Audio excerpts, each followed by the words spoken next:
கர்த்தருக்குள் பிரியமானவர்களே, நான் உங்கள் தோழமை அசாருதீன் பேசுகிறேன்.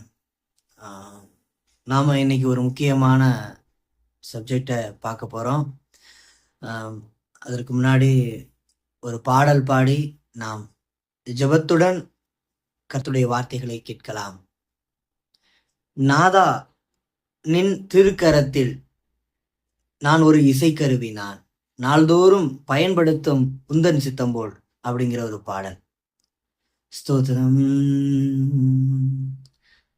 நாதா, நின் திருக்கரத்தில் இசைக்கருவி, நான் நாள்தோறும் பயன்படுத்தும் உந்தன் சித்தம் போல். நாதா, நின் திருக்கரத்தில் இசைக்கருவி, நான் நாள்தோறும் பயன்படுத்தும் உந்தன் சித்தம் போல்.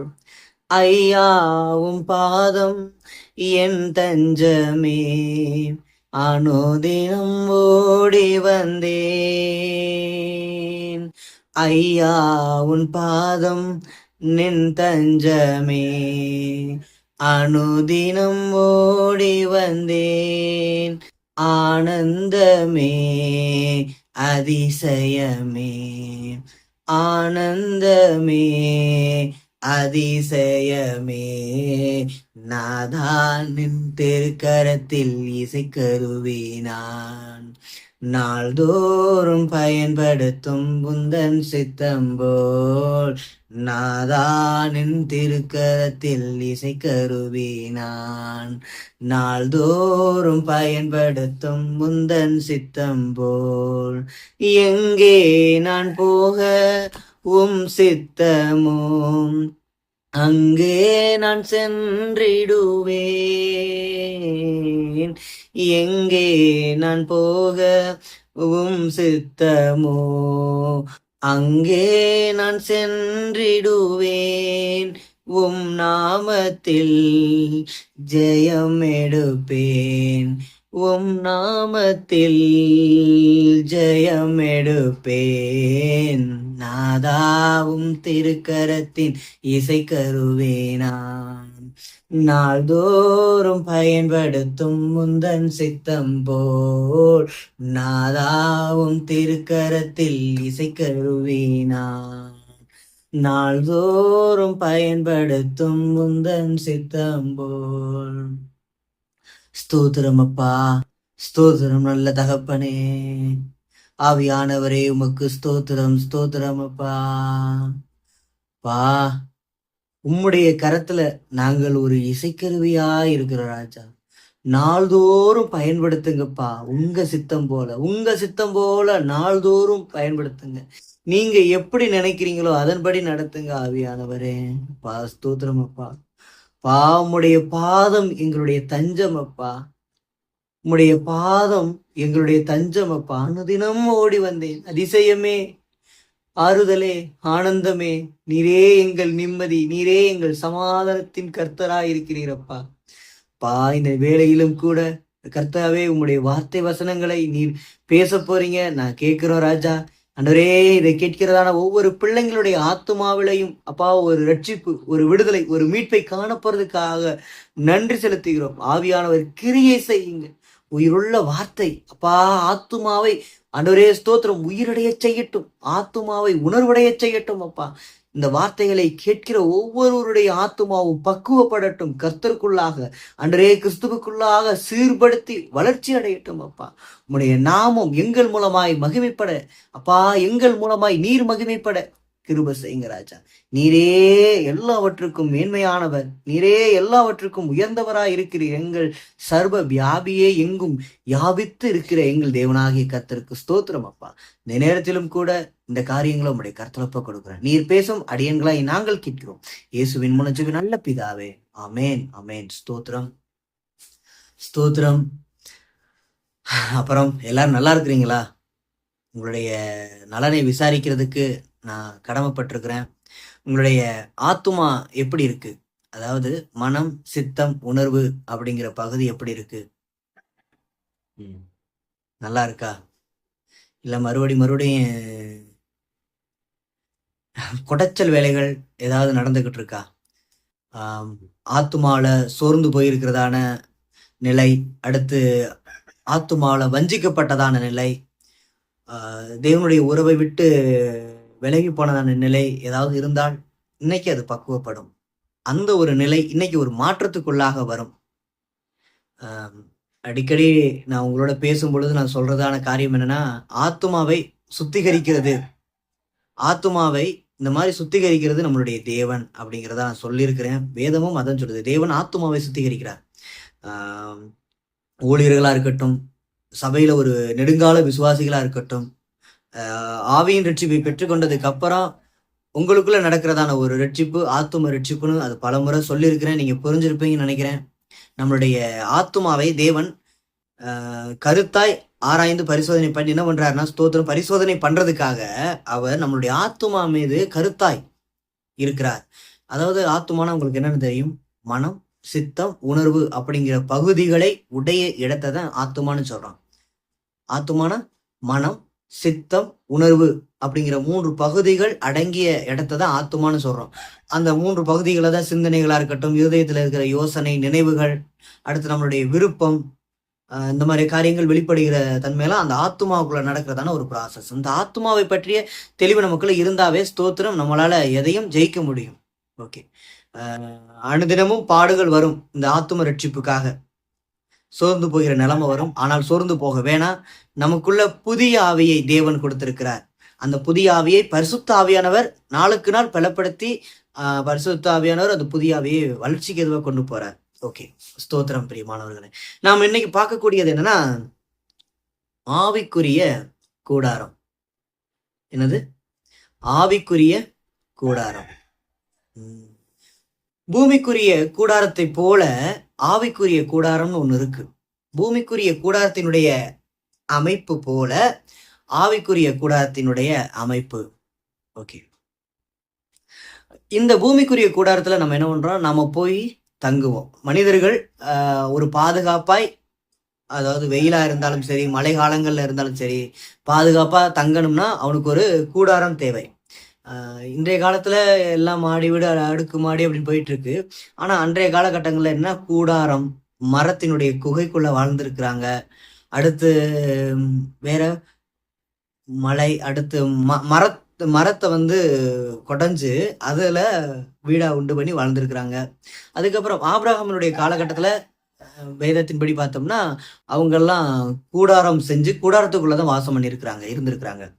ஓகே, அந்த கூடாரத்தை பற்றி, அந்த கூடாரத்தை உவமையாக வச்சு ஆவிக்குரிய கூடாரத்தை பார்க்க போறோம். பூமிக்குரிய கூடாரத்தை எடுத்துக்காட்டா வைத்து நாம் ஆவிக்குரிய கூடாரத்தை பார்க்க போறோம். ஸ்தோத்திர பிரியமானவர்களே, இந்த ஆவிக்குரிய கூடாரத்தை பத்தி நீங்க தெரிஞ்சுக்கிட்டீங்கன்னா ஆவிக்குரிய வளர்ச்சியில நீங்க எந்த அளவுக்கு வளருறீங்க அப்படின்னும், தேவனை எப்படிலாம் மகிமைப்படுத்துறீங்க, தேவன் ஆவியா இருக்கிறதுனால நாம் ஆவிக்குரிய வளர்ச்சியில ஆவியில தான் தேவனை மகிமைப்படுத்த முடியும் அப்படிங்கிறது எல்லாருக்குமே தெரியும். அதை பத்தியும், அடுத்து இந்த ஆவிக்குரிய கூடாரத்தை பொறுத்துதான் நம்மளுடைய ஆசீர்வாதமும் இருக்கு. இன்னைக்கு நிறைய பேர் சபைகளுக்கு போயிட்டு இருக்கிறீங்க, எத்தனையோ வருட காலமா சபைகளுக்கு எல்லாம் போயிட்டு இருக்கிறீங்க, பிடிவாதமான வைராக்கியமான கிறிஸ்தவர்கள்லாம் இருக்கிறீங்க. ஆனா உங்களுடைய வாழ்க்கையில ஆசீர்வாதம், அது பூமிக்குரிய ஆசீர்வாதமா இருந்தாலும் சரி, ஆவிக்குரிய ஆசீர்வாதமா இருந்தாலும் சரி, இன்னைக்கு தடைப்பட்ட நிலைமையா தான் இருக்கு. ஸ்தோத்திரம். இதுக்கெல்லாம் காரணம் நீங்க ஆவிக்குரிய கூடாரத்தை பற்றி தெரிந்து கொள்ளாமல் இருப்பதுதான் காரணமா இருக்கு. பூமிக்குரிய கூடாரத்துல மனிதர்களாகிய நாம வாசம் செய்கிறோம். ஆனால் ஆவிக்குரிய கூடாரத்துல தேவனை சார்ந்த எல்லாமே, ஆவிக்குரிய காரியங்கள் எல்லாமே வாசமா இருக்கு. தேவன் வாசமாய் இருக்கிறார். அடுத்து தேவ தூதர்கள் எல்லாமே அடங்கி இருக்காங்க. அடுத்து ஆவிக்குரிய பிள்ளைங்க எல்லாரையுமே அடக்குனது அந்த ஆவிக்குரிய கூடாரம். அதாவது ஏசாயா 61:4 அதிகாரம், ஏசாயா 61வது அதிகாரம் 4வது வசனம் இப்படியாக சொல்லுகிறது, அவர்கள் நெடுங்காலம் பாலாய் கிடந்தவைகளை கட்டி பூர்வத்தில் நிர்மூலமானவைகளை எடுப்பித்து தலைமுறை தலைமுறையாய் இடிந்து கிடந்த பாழான பட்டணங்களை புதிதாய் கட்டுவார்கள் அப்படின்னு. நம்ம இந்த இடத்துல வசனத்துல எல்லா இதையும் பார்க்காம ஒரு 2 விஷயத்த நான் சொல்லலாம்னு நினைக்கிறேன். அவர்கள் நெடுங்காலமாய் பாழாய் கிடந்தவைகளை கட்டி, பாழா கிடந்த கட்டடங்களை நெடுங்காலம் பாழாய் கிடந்த பட்டணங்களை கட்ட போறோம். நெடுங்காலமாய் பாழா கிடந்த பட்டணம் அப்படின்னா ஏதோ ஒரு காரணத்தினால இடிஞ்சு போய் கிடக்கு. அந்த அதாவது இடிஞ்சு போயிருந்ததுனாலதான் புதுசா கட்ட போறோம். அப்படின்னா என்னன்னா, அதுக்கு முன்னாடி அது அருமையா இருந்தது, ஏதோ ஒரு காரணத்தினால அது இடிஞ்சு போய் கிடக்கு. ஓகேவா?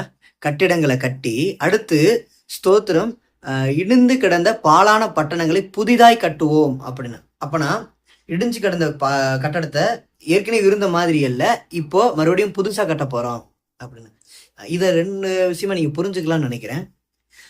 ஆதாம் பிறக்கும் பொழுதே, ஆதாம தேவன் படைக்கும் போதே அவன் பாவமான சரீரத்தோட ஸ்தோத்திரம் படைக்கப்படல. அதற்கப்புறம் ஆதாம் பாவம் செஞ்சதுக்கு அப்புறம் அந்த சரீரம் சீர்குலைஞ்சிருச்சு.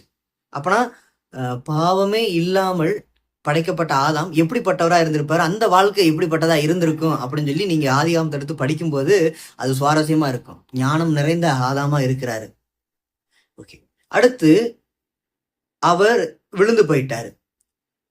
கர்த்தருடைய வார்த்தைக்கு மீறி செயல்பட்டதுனால அவருக்குள்ள பாவம் வந்துருச்சு. அதுக்கப்புறம் பாத்தீங்கன்னா மனிதர்களுடைய வாழ்க்கை பரிதபித்த வாழ்க்கையா இருந்தது. அந்த பாவம் மனிதனை அப்படியே ஆட்டி படைக்குது. பாவம் செய்யாதவர்களையும் அது மரணத்துக்கு எதுவா கொண்டு போனதான காரியத்தை பார்க்க முடிஞ்சிச்சு.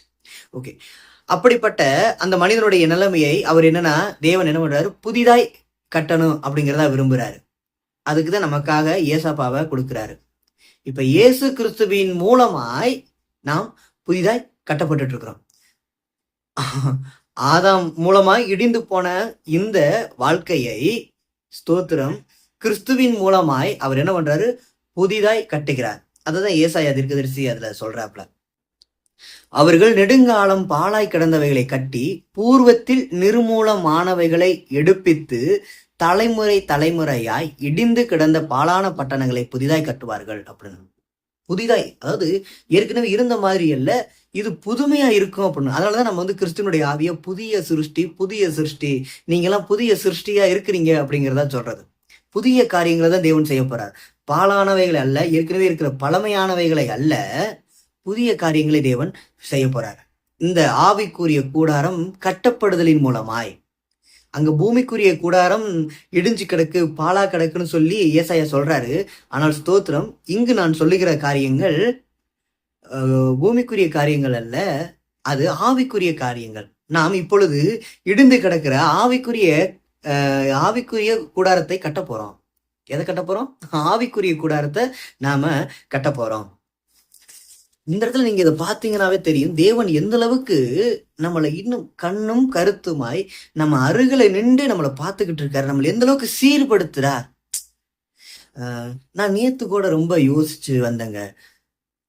எந்த ஒரு கடவுளாவது தன்னுடைய பிள்ளைங்களுடைய ஆத்துமாவை, மனம், சித்தம், உணர்வு, அந்த சிந்தனை பகுதிகளை மாற்றத்துக்கு எதுவா கொண்டு வரணும் அப்படின்னு சொல்லி எந்த ஒரு கடவுளும் யோசிச்சதே இல்லை.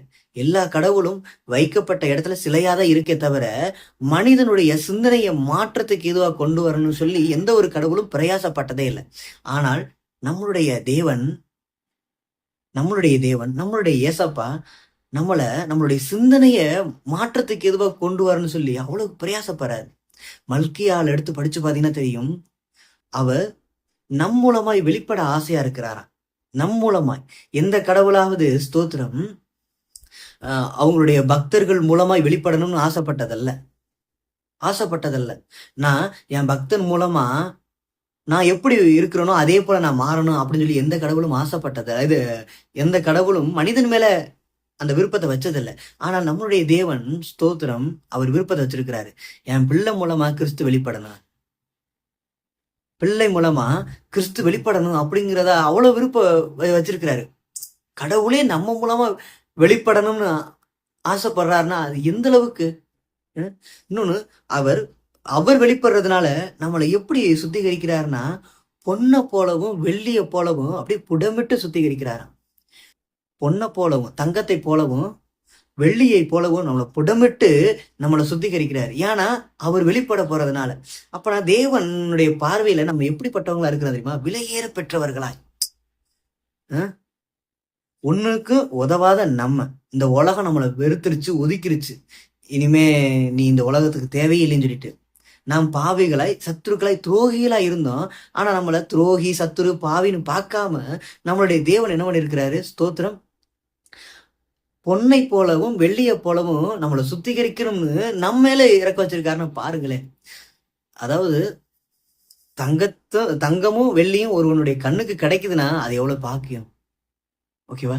அது போல தேவன் நம்மளை ஃபர்ஸ்ட் தங்கமா வெள்ளியா பாக்குறாரு. ஏன்னா அதெல்லாம் விலையேற பெற்ற ஒரு பொக்கிஷம். தேவன் நம்மளை அப்படி பாக்குறாரு. அதுக்கப்புறம் கூட நான் இன்னொன்னு கூட நினைச்சேன்.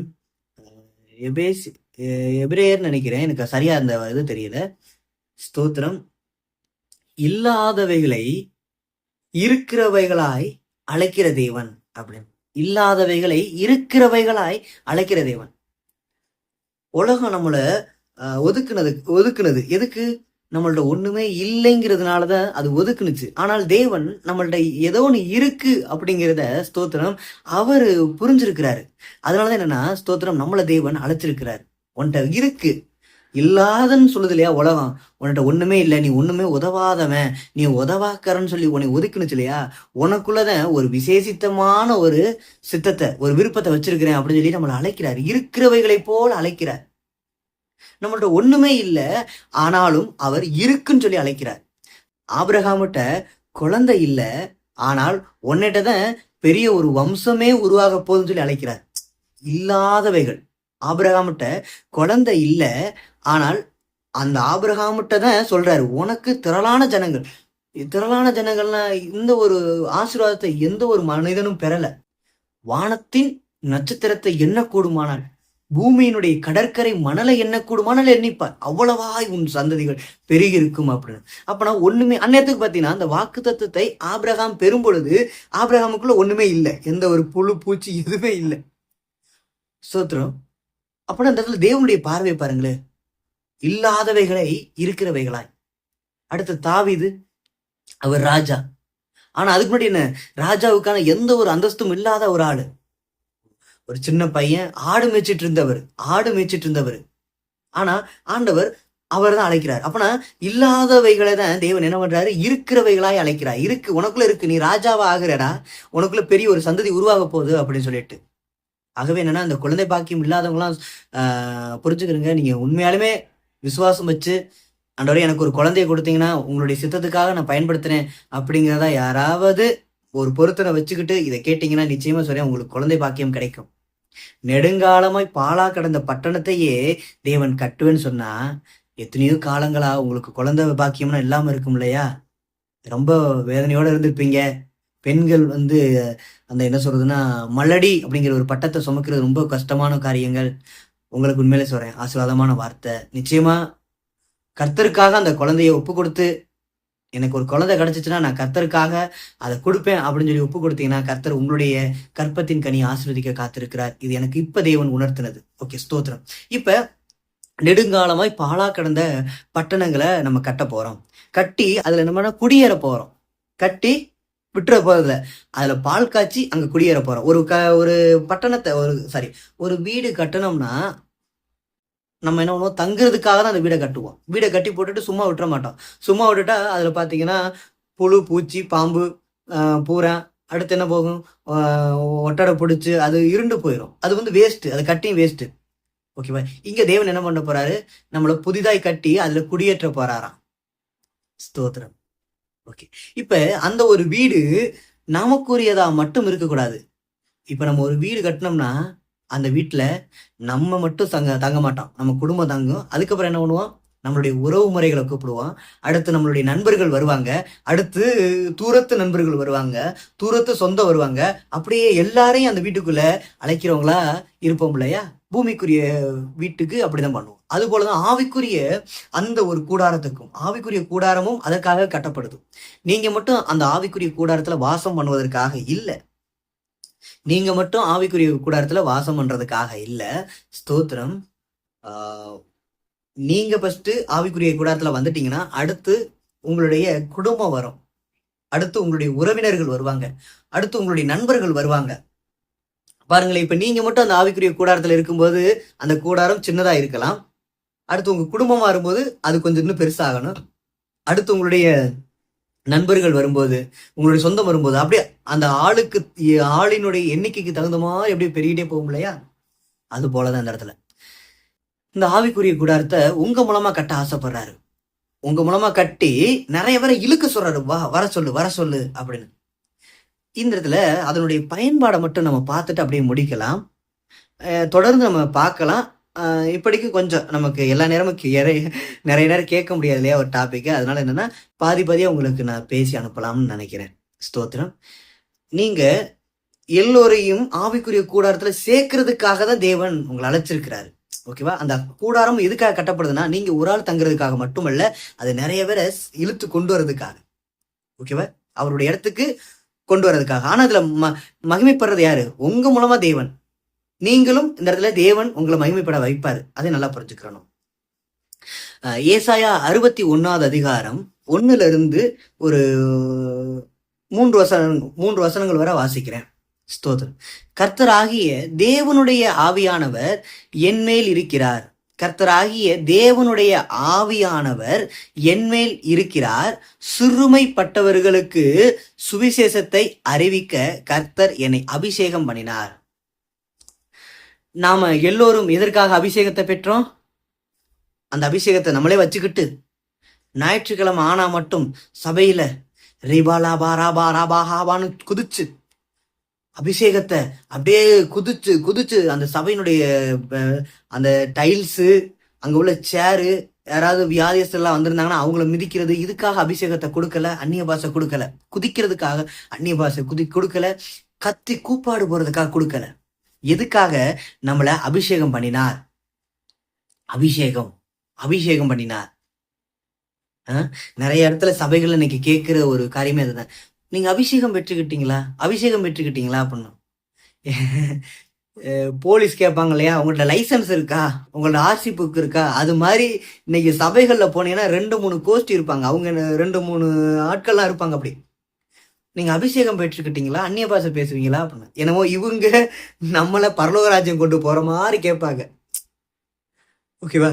ஆனா இங்க பாருங்க, நீங்க அபிஷேகம் பெற்றுட்டு அதெல்லாம் கேட்க வேண்டிய தேவையில்லை. அந்த கனிகள், ஆவியின் கனிகள் வெளிப்படும் பொழுதே அவன் அபிஷேகம் பெற்றுக்கிட்டான், அந்நிய பாஷை பேசுவான்னு தெரிஞ்சுக்கிற முடியும். ஓகே, ஸ்தோத்திரம். இந்த இடத்துல எதுக்காக நம்ம அபிஷேகம் பெறுறோம் அப்படின்னா சுவிசேஷத்தை அறிவிக்க. அதனால தேவன் நம்மள அபிஷேகம் பண்ணினார்.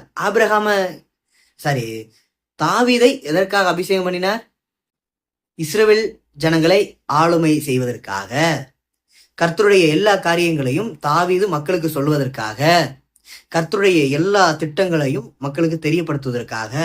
ஒரு அரசனாக அரண்மனையில போய் உட்கார்ந்துக்கிறது இல்லை. அரண்மனையில போய் உட்கார்ந்துக்கிறதுக்காக தாவீதை தேவன் அபிஷேகம் பண்ணவில்லை. அவன் ஆளுமை செய்யறதுக்காக அபிஷேகம் பண்ணப்பட்டான். ஏன்னா ஏற்கனவே சவுலுங்கிற ஒரு ராஜா என்ன பண்ணிட்டாரு? அவருடைய ஆளுமை ஸ்தானத்துல இருந்து இறங்கிட்டாரு. தேவனால தள்ளப்பட்ட நிலைமையில இருக்கிறாரு. இப்ப அந்த இடத்துக்கு ஒரு புதிதாய் ஒரு ஆளை கொண்டு போகணும். அதனாலதான் தாவீதை கொண்டு போறாரு. புதிதாய் ஒரு ஆளை கொண்டு போறாரு. ஓகே, ஆளுமை செய்யறதுக்காக, ஆள்றதுக்காக. ஓகே, இப்ப அதுக்காக தான் தாவீதை அபிஷேகம் பண்ணார். இப்ப நம்மள எதுக்காக அபிஷேகம் பண்ணிருக்காருன்னா சிறுமைப்பட்டவர்களுக்கு சுவிசேஷத்தை அறிவிக்க. சிறுமைப்பட்டவர்களுக்கு சுவிசேஷத்தை அறிவிக்க நம்மளை அபிஷேகம் பண்ணியிருக்கிறாரு. அடுத்து இருதயத்தில் நொறுங்குண்டவர்களுக்கு, அதாவது ஃபர்ஸ்ட் எடுத்த உடனே சுவிசேஷம் அறிவிக்கிறதுக்காக நம்மளை அபிஷேகம் பண்ணியிருக்காருன்னு சொன்னோம் இல்லையா? அது எதை குறிக்குதுன்னா ஒரு ராஜாங்கிற ஒரு பதவியை குறிக்குது. நம்மளாம் இப்பவே ஒரு ராஜாவா இருக்கிறோம். முதலமைச்சர், அதாவது நீங்க என்ன ராஜாவான எடுத்துக்கலாம். முதலமைச்சரா இருக்குன்னா எடுத்துக்கிறங்க, பிரதமரா இருக்குன்னு நினைச்சாலும் இருந்துக்கிறங்க, குடியரசுத் தலைவரா இருக்குன்னாலும் இருந்துக்கிறங்க. ஆனால் நம்மளை தேவன் ராஜாவாய் அபிஷேகம் பண்ணியிருக்கிறார். எப்படி? ராஜாவாய் சுவிசேஷத்தை அறிவிக்கும்படியான, இயேசப்பாவினுடைய சுவிசேஷத்தை அறிவிக்கும்படியாக நம்மளை தேவன் அபிஷேகம் பண்ணியிருக்கிறார். அப்படின்னா நீங்க அபிஷேகத்தை பெற்றுக்கிட்டீங்க. நீங்க யாரு? ராஜா போய் சபையில குதிப்பாரா? சபையில போய் காலுகளா கத்துவாரா? கத்த மாட்டாரு. அபிஷேகம் இல்லை, அந்நிய பாஷை இல்லைன்னா நான் சொல்லல. குதிக்கிறது இல்ல, கத்துறது இல்ல, சேர உடைக்கிறது இல்ல, டைல்ஸ் தரை பேக்கிறது அபிஷேகம் அல்ல. சுவிசேஷத்தை அறிவிப்பதே அபிஷேகம். அந்நிய பாஷை என்பது கத்துறது அல்ல, அது அருமையான தேவனோடு பேசுகிற பாஷை. அந்த மாதிரி காரியத்தெல்லாம் நீங்க தெளிவா புரிஞ்சுக்கிட்டு இந்த சின்ன புலத்தனமாய் மழலை போல இருக்கக்கூடாது. நீங்க பெரிய ஆளை மாதிரி காட்டிக்கிறனா சரி, ஓகே, ஸ்தோத்திரம். அப்பனா நீங்க அபிஷேகத்தை பெற்றுக்கிட்டீங்க, இப்போ ராஜாவா இருக்கிறீங்க. அடுத்து இருதயம் நொறுங்குண்டவர்களுக்கு காயம் கட்டுதலையும். இருதயம் நொறுங்குண்டு போய் இருக்கிறாங்க இல்லையா, அவங்களுக்கு நீங்க காய கட்டுறவங்களா இருக்கிறீங்க. அப்பனா இந்த இடத்துல நீங்க என்ன மாதிரியான ஒரு பொறுப்புல வர்றீங்க? மருத்துவர் அப்படிங்கிற ஒரு பொறுப்புல வர்றீங்க. இருதயம் நொறுங்குண்டவர்களுக்கு மருத்துவர் என்ன பண்ணுவாங்க? சரீரத்துல ஏதாவது ஒரு இடத்துல காயம் பட்டுருச்சுன்னா அவங்களுக்கு காயத்தை கட்டுவாங்க, அவங்கள மருத்துவர்னு சொல்லுவோம். ஆனா இங்க நம்ம என்ன பண்றோம்னா இருதயத்துல நொறுங்குண்டவர்களுக்கு காயம் கட்டுதலான ஒரு சிறந்த மருத்துவர். இருதயம்னா என்ன? யோசனை, நினைவு. இந்த 2 பகுதிகள் அடங்கி இருக்கிற இடத்தான் இருதயம் சொல்லுவோம். இதுவும் ஆத்மாக்குள்ளதான் இருக்கு. இருதயமும் யோசனையும் உள்ள பகுதி, யோசனையும் நினைவுகளும் உள்ள பகுதியை தான் நம்ம இருதயம் சொல்றோம். இதுவும் ஆத்மாவுக்குள்ளதான் இருக்கு. இந்த அதாவது நொறுங்கி போயிருக்குல்லையா நினைவுகள், நிறைய பேருக்கு பழைய நினைவுகள்லாம் போட்டு இன்னைக்கு பாலாப்படுத்தும். அங்க போனோம், இங்க வாழ்ந்தோம், இப்படி வாழ்ந்தோம், அப்படி இருந்தான், அவனை லவ் பண்ணோம், இவளை லவ் பண்ணோம் அப்படிங்கிறதான நினைவுகள்லாம் இருக்கும் இல்லையா, அதை பத்தின யோசனைகள். அதனாலதான் அதானே நம்மளுடைய மனசை வருத்துது. நம்மளுடைய இருதயம் உடைஞ்சு போறதுக்கான காரணம் அதானே. அங்கதானே நம்ம காயப்பட்டு இருக்கிறோம். நினைவுகள், யோசனைங்கிற பகுதிகளுக்குள்ளதானே நம்ம காயப்பட்டிருக்கிறோம். அதான் சொல்றாரு, இருதயம் நொறுங்குண்டவர்களுக்கு காயம் கட்டுதலையும் ஒரு சிறந்த ஒரு மருத்துவராய் நம்மளை அழைச்சிருக்கிறாரு. அடுத்து ஸ்தோத்திரம், சிறைப்பட்டவர்களுக்கு விடுதலையும். சிறைப்பட்டவர்களுக்கு, பாவ சிறைக்குள்ள தபிச்சு போயிருக்கிறதான ஒரு மனுஷனுக்குள்ளுடைய வாழ்க்கையில கடவுள் இல்லைன்னா அவனுடைய வாழ்க்கை சிறைப்பட்ட வாழ்க்கை தான் இருக்குமா? சிறைப்பட்ட வாழ்க்கையா தான் இருக்குமா? நரக வாழ்க்கை, பாதாள வாழ்க்கை, வேதனை நிறைந்ததான வாழ்க்கை. ஸ்தோத்திரம். அப்படிப்பட்டவர்களுக்கு நீங்க என்ன பண்ண போறீங்க? விடுதலை கொடுக்க போறீங்க. அப்பனா சிறைச்சாலையில இருக்கிறவங்களுக்கு யாரால விடுதலை கொடுக்க முடியும்? நீதிபதியால விடுதலை கொடுக்க முடியும். ஓகேவா? நீதிபதியால தான் சிறைப்பட்டவர்களுக்கு ஒரு விடுதலை கொடுக்க முடியும். அதுபோல இந்த இடத்துல தேவன் உங்களை ஒரு நீதிபதியா ஏற்படுத்தியிருக்காரு. ஃபர்ஸ்ட் ராஜாவாக, அடுத்து மருத்துவராக, அடுத்து நீதிபதியாக உங்களை ஏற்படுத்தியிருக்காரு. எதுக்காக நீதிபதி ஏற்படுத்தியிருக்கிறாரு? சிறைப்பட்டவர்களை விடுதலையாக்க. சும்மா இருக்கிற மனிதர்களை விடுதலையாக்க அல்ல. அது சிறையில எப்படி சொல்றதுன்னா, பாவம் செஞ்சு பாவம் என்னும் சிறைச்சாலைக்குள் அடைக்கப்பட்டவர்களுக்கு விடுதலை கொடுக்கும்படியாக நல்ல ஒரு நீதிபதியாக உங்களை தேவன் ஏற்படுத்தியிருக்கிறாரு.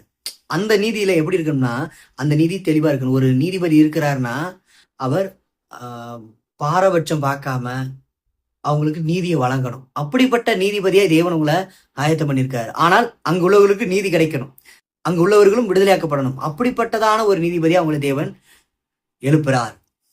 அடுத்து கட்டுண்டவர்களுக்கு கட்டவிழ்த்தலையும். கட்டுண்டவர்களுக்கு கட்டவிழ்த்தலையும் கூறவும். இதுக்கு நம்ம எதை எடுத்துக்கலாம்? இதுக்கு ஒரு இரக்க குணமுள்ள மனசு இருந்தா போதும். கட்டுண்டவர்களுக்கு கட்ட அவிழ்க்கணும்னா, ஒருத்தவங்க கட்டப்பட்டிருக்கிறாங்கன்னா அவங்களுடைய கட்ட அவிழ்க்கணும்னா, கட்டப்பட்டவங்க எப்படி கட்டப்பட்டிருப்பாங்க? யாரோ வலுக்கட்டாயமா அவங்கள கட்டி வச்சிருப்பாங்க. ஓகேவா? அப்படி கட்டி வச்சவங்களை என்ன பண்ணணும்? நம்ம இறக்க குணமுள்ளவங்களா போய் கட்ட அவிழ்க்கணும். சில பேர் என்ன பண்ணுவாங்கன்னா, இல்ல யாரோ கட்டி வச்சிருக்காங்க, நம்ம ஏன்பா அவனுடைய வாழ்க்கைக்கு போய் அவனை அந்த கட்ட அவிழ்த்து விட்டு கட்டினவன் நம்மளை அந்த திட்டம் ஏன் வாங்கணும் அப்படிங்கிறதான ஒரு மனப்பான்மை உள்ளவங்களா இருக்கிறாங்க. யாரு கட்டினாலும் சரி நம்ம போய் அவிழ்க்கணும். இன்னைக்கு நிறைய இடத்துல ஒவ்வொரு குடும்பத்துல பாத்தீங்கன்னா இந்த செய்வனை கட்டுகள், அடுத்த ஸ்தோத்திரம், சாபக்கட்டுகள், இதெல்லாம் நிறைய இருக்கும். இந்த கட்டுகளை அவிழ்க்க வேண்டியது நம்மள மாதிரி தேவனுடைய பிள்ளைகளால முடியும். நம்ம அதுக்காக தான் தேவன் நம்மளை அழைச்சிருக்கா அப்படிங்கறத இந்த இடத்துல வேதத்துல இருந்து பார்க்க முடியுதுங்க. அப்பனா இப்படிப்பட்ட காரியத்துல இருந்து ஃபர்ஸ்ட் தேவன் நம்மளை மீட்டெடுக்கிறார். சுவிசேஷம் அறிவிச்சு நம்மளை அபிஷேகம் பண்றாரு. அதுக்கப்புறம் நம்மள சுவிசேஷம் அறிவிக்க நம்மளை அபிஷேகம் பண்றாரு. ஓகேவா? அடுத்து நம்மளுடைய இருதயத்தினுடைய காயங்களை ஆற்றி விடுகிறார். அடுத்து என்ன பண்றாரு? நீ அடுத்து என்ன பண்ணணும்? அடுத்தவங்களுடைய இருதயத்தினுடைய காயங்களை ஆற்றணும் அப்படின்னு சொல்றாரு. அடுத்து நீ பாவத்திலிருந்து சிறைப்பட்டிருந்த உன்னுடைய பாவ சிறை கட்டுகளை நான் அவிழ்த்துட்டேன். நீ என்ன பண்ணணும்? அடுத்தவங்களுடைய பாவத்தினுடைய பாவ சிறையிலேருந்து அவங்களை மீட்டு கொண்டு வா அப்படின்னும், அடுத்து உன்னுடைய சாபக்கட்டு, பிள்ளி சுனிய கட்டு, எல்லா கட்டுகளையும் நான் எடுத்துட்டேன், நீ மற்றவங்கள்ட்டையும் போய் எடுக்கணும். நான் ஒன்னே எடுத்துட்டேன், நீ மற்றவங்களுக்கு எடு. நான் ஒன்னைய பயன்படுத்துறேன், நீ மற்றவங்களை பயன்படுத்து அப்படிங்கிறத தேவன் இந்த இடத்துல சொல்றாரு. இதுதாங்க ஆவிக்குரிய கூடாரம். நாம் நமக்கு பயன்பட்டத மற்றவங்களுக்கு சொல்லணும். நாம் பயன்படுத்திய காரியங்களையும் மற்றவங்களுக்கு சொல்லணும். அது ஆவிக்குரிய கூடாரம். ஓகேவா? இதுல முக்கியமா இந்த விஷயத்த நீங்க நல்லா பார்த்திருப்பீங்கன்னு நினைக்கிறேன். சுவிசேஷம் அறிவிக்கிறதும், இருதயம் காயப்பட்டவர்களுக்கு காயம் கட்டுறதும், சிறைப்பட்டவர்களுக்கு விடுதலை கொடுக்கவும், அடுத்த ஸ்தோத்திரம் கட்டுண்டவர்களுக்கு கட்டு அவிழ்த்தலையும். ஓகேவா? இதை பத்தின காரியங்களை நம்ம மெயினா நம்ம பார்த்தோம். அடுத்து கர்த்தருடைய அனுக்கிரக வருஷத்தையும், நம்முடைய தேவன் நீதியை சரிகட்டும் நாளையும் கூறவும், நீதியை சரிகட்டும் நாளையும் கூறவும், துயரப்பட்ட அனைவருக்கும் ஆறுதல் செய்யவும், ஆவியானவர் தான் தேற்றரவாளன். அவர் நம்மளை தேற்றுறாரு. அந்த ஆவியானவர் நம்மளையும் ஒரு ஹோலி ஸ்பிரிட்டாக செயல்பட வைக்கிறாரு, அடுத்தவங்களுக்கு ஆறுதலா இருக்கும்படியாக. அதெல்லாம் ஒரு பாக்கியம் தெரியுமா? அடுத்தவங்களுடைய துன்பத்தை அறிஞ்சு, அடுத்தவங்களுடைய வேதனையையும் கண்ணீரையும் அடைஞ்சு அவங்களோடு மனமுகர்ந்து பேசுறது எவ்வளவு பெரிய பாக்கியம் தெரியுமா? உங்களை அந்த வேலைக்காக அழைச்சிருக்கிறார். ராஜாக்களாய், மருத்துவராய், அடுத்து நல்ல ஒரு நீதிபதியாய், இரக்க குணமுள்ள மனிதர்களாய் உங்களை அழைச்சிருக்கிறாருன்னா பாருங்களேன், அது பாக்கியம் இல்லையா? கிறிஸ்துவின் மூலமாய் உங்களை அழைச்சிருக்கிறாருன்னா அது ரொம்ப பெரிய பாக்கியம். அடுத்து சீயோனிலே துயரப்பட்டவர்களை சீர்படுத்தவும், அவர்களுக்கு சாம்பலுக்கு பதிலாக சிங்காரத்தையும், துயரத்துக்கு பதிலாக ஆனந்த தைலத்தையும், ஒடுங்கின ஆவிக்கு பதிலாக துதியின் உடையையும் கொடுக்கவும் அவர் என்னை அனுப்பினார். இந்த ஆவிக்குரிய கூடாரம் இப்படிப்பட்டதாய் கட்டப்பட்டு மற்றவர்களுக்கு பயன்படும்படியாக தேவன் என்னையும் உங்களை அனுப்ப போகிறார். நம்மளை ஒரு பெரிய ஒரு கூடாரமா கட்ட போறார். ஃபர்ஸ்ட் நம்மளை கட்டுவார், அடுத்து என்ன பண்ணுவாரு, மற்றவர்களை அந்த கட்டுகளுக்குள்ளா கொண்டு வர. கட்டுனா உடனே அந்த கட்டு நினைச்சிடாரு, இது இந்த கட்டு. ஓகே, ஸ்தோத்திரம். ஆகவே இந்த ஆவிக்குரிய கூடாரம் இன்னிலிருந்து உங்களுக்கு கட்டப்படணும். நீங்க ஒரு புதிய மனிதன் என்பதை மறந்து விடாதீர்கள், மறந்தும் இருந்து விடாதீர்கள். மறுபடியும் நான் சொல்லுகிறேன், நெடுங்காலமாய் பாழாய் கிடந்த கட்டடங்களை கட்டி ஒரு பெரிய ஒரு கட்டடங்களை, அதாவது இடிஞ்சு கிடக்கிற கட்டடங்களை, ஒரு பட்டணத்தை தேவன் புதிதாய் கட்டுவன்னு சொல்லியிருக்கிறாரு. அவர்கள் நெடுங்காலம் பாழாய் கிடந்தவைகளை கட்டி பூர்வத்தில் நிர்மூலமானவைகளை எடுப்பித்து தலைமுறையாய் இடிந்து கிடந்த பாழான பட்டணங்களை புதிதாய் கட்டுவார்கள் வேதம் சொல்லுது. அதுபோல நம்மளுடைய ஆவிக்குரிய கூடாரம், இடிந்து போய் கிடக்கிற ஆவிக்குரிய கூடாரத்தையும் தேவன் கட்ட காத்திருக்கிறார். ஆவிக்குரிய கூடாரம் கட்டப்படுவதால் என்னன்னா, நமக்கு ஆவிக்குரிய நன்மைகள், ஆசீர்வாதம் நிறைய கிடைக்கும். அதனுடைய வளர்ச்சியும் பார்க்க முடியும், தேவனுடைய மகிமையினுடைய வெளிப்பாடையும் பார்க்க முடியும். கர்த்தருடைய பிரியமானவர்களே, நான் இப்பொழுது உங்களிடமிருந்து விடைபடுகிறேன். மீண்டும் சந்திக்கிறேன் ஆவிக்குரிய கூடாரத்தினுடைய தொடர்ச்சியோடு. நான் உங்கள் தோழமை அசாருதீன். பரிசுத்த தோழமை ஜீவிதங்களுக்கு எல்லாருக்கும் நன்றி. கேட்ட ஒவ்வொருவர்களுக்கும் சத்திய வார்த்தைகள் உயிருள்ளதா இருக்க நான் தேவனிடம் ஜெபிக்கிறேன். இப்பொழுது கண்களை மூடுவோம். கர்த்தர் நம்மளோடு பேசிய காரியங்களுக்காக ஸ்தோத்திரம் செலுத்துவோம். கர்த்தாவே, உமக்கு ஸ்தோத்திரம் அப்பா, ஸ்தோத்திரம் அப்பா. சாம்பலுக்கு பதிலாக சிங்காரத்தையும் அப்பா, ஸ்தோத்திரம் ஆண்டவரே. துயரத்துக்கு பதிலாக ஆனந்த தைலத்தையும் அப்பா, ஒடுங்கி போன ஆவிய ஓடி போக செய்கிறவரே அப்பா, துதியின் ஆடையை உடுத்தியவரே உமக்கு ஸ்தோத்திரம் அப்பா, ஸ்தோத்திரம். நாங்கள் சிறுமைப்பட்டவர்களுக்கு சுவிசேஷத்தை அறிவிக்கவும் அப்பா, ஸ்தோத்திரம். இருதயம் காயப்பட்டவர்களுக்கு காயம் கட்டவும் எங்களை அழைச்சிருக்கிறீங்க, அதற்காக ஸ்தோத்திரம். உங்களுடைய மேன்மையான அழைப்புக்கு ஸ்தோத்திரம் அப்பா. ஆண்டவரே, எங்களுடைய ஆவிக்குரிய கூடாரம் இடிஞ்சு கிடக்கு, இதை புதிதாக கட்ட போறதுக்காக நன்றி அப்பா. ஆண்டவரே, நாங்கள் திரளான ஜனங்களை எங்களுடைய ஆவிக்குரிய கூடாரத்துல இணைச்சு கொண்டு வர, எங்களுக்கு நீ செஞ்ச நன்மைகளை நான் மற்றவர்களுக்கு சொல்லி அவர்களையும் ஆவிக்குரிய கூடாரத்துல சேர்க்க நீங்க கிருபை செய்யுங்க ராஜா. கண்ணீர் கட்ட போகிற ஆவியக்குரிய கூடாரத்துல ஆண்டவரே ஸ்தோத்திரம், நாங்கள் ஒழுங்கும் கிரமமா இருக்க நீங்க கிருபை செய்யுங்க. எங்கள் மூலமாய் ஆண்டவரே வளர்ச்சியும் அப்பா, ஸ்தோத்திரம், நீரும் மகிமைப்பட நீங்க கிருபை செய்யுங்க ராஜா. நாங்கள் ஆவியில் தேறின பிள்ளைகளா இருக்க நீங்க கிருபை செய்யுங்க. இதை கேட்கிற ஒவ்வொரு பிள்ளைங்களையும் உடைய கரத்துல ஒப்புக் கொடுக்கிறோம். கேட்ட வார்த்தை வசனத்தின்படி உணர்ந்து நடக்க நீங்க கிருபை செய்யுங்க. இயேசுவின் மூலம் நல்ல பிதாவே, ஆமேன். என் ஆத்துமாவே கர்த்தரை ஸ்தோத்திரி, என் முழு உள்ளமே அவருடைய பரிசுத்த நாமத்தை ஸ்தோத்திரி. என் ஆத்துமாவே கர்த்தரை ஸ்தோத்திரி. கர்த்தர் செய்த சகல உபகாரங்களையும் மறவாதே. ஆமேன். பிதாவாகிய தேவனுடைய அன்பும் கர்த்தராகிய இயேசு கிறிஸ்துவின் கிருபையும் பரிசுத்த ஆவியானவரின் அன்னுண்ணி ஐக்கியமும் இப்பொழுது பரிசுத்த ஆவியானவர் கட்டுகிறதான ஆவிக்குரிய கூடாரத்தினுடைய ஆண்டவருடைய ஸ்தோத்திரம் வளர்ச்சியும் அதனுடைய மகிமையும் எப்பொழுதும் எப்பொழுதும் நித்திய ஆழம் அளவு இருப்பதாக. ஆமேன். ஆமேன். ஸ்தோத்திரம்.